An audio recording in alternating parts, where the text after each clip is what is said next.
Welcome back to my channel Rupa রান্নাঘর। আজকে আমি বানাচ্ছি চিকেন চিজ টিক্কা। তার জন্য কি কি নিয়েছি আসুন বলে দিচ্ছি।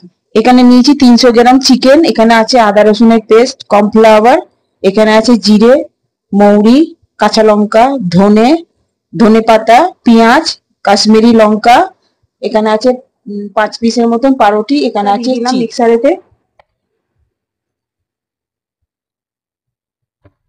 আদা রসুনের পেস্টটাও দিয়ে দিচ্ছি।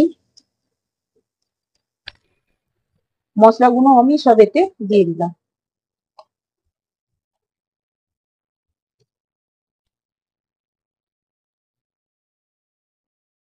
পাউরুটিগুলোকে ছোট ছোট করে নিয়েছি, এরকম ভাবে পাউরুটিগুলো আপনারাও করে নেবেন।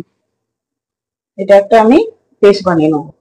এতে আমি 1 চামচ কর্নফ্লাওয়ার দিয়ে দিলাম। ঢাকনাটা দিয়ে আমি এটা একটা পেস্ট আমার রেডি হয়ে গেছে। এখানে আমি চাল করে রেখে আমি 10 মিনিটের জন্য রেস্টে রেখে দিচ্ছি।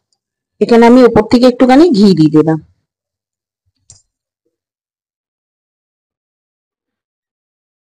দেখুন আমার এটা হয়ে গেছে, আমি এটা ফেলে দিচ্ছি।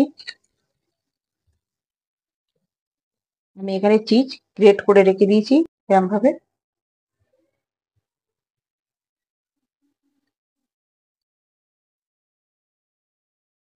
আমি আমার মতন সেভ করছি, আপনারা পারলে আপনাদের মতন নিজেদের মতন সেভ করে নেবেন। এরকম ভাবে ঢুকিয়ে নিয়ে এরকম একটা গোল করে নেবেন।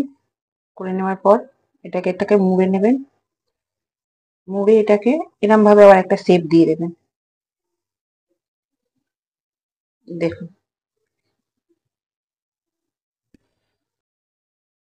আমি আমার মতন শেপ নিয়ে নিয়েছি, আপনারা যেরকম পারবেন তেরকম ভাবে শেপটা নিয়ে নেবেন। আমি আমার মতন শেপ দিয়েছি, আপনারা পারলে আপনাদের মতন শেপটা দিয়ে নেবেন।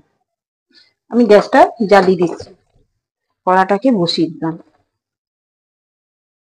আমি তেলটা দিয়ে দিচ্ছি 2 চামচের মতন।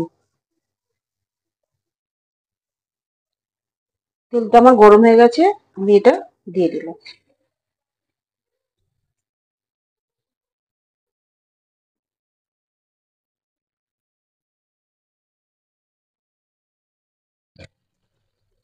গ্যাসটা একটু মিডিয়াম করে নেবেন। দেখুন আমার এক পাশটা হয়ে গেছে, আমি এক পাশটা পাল্টে নিচ্ছি, উল্টে দিচ্ছি এটা।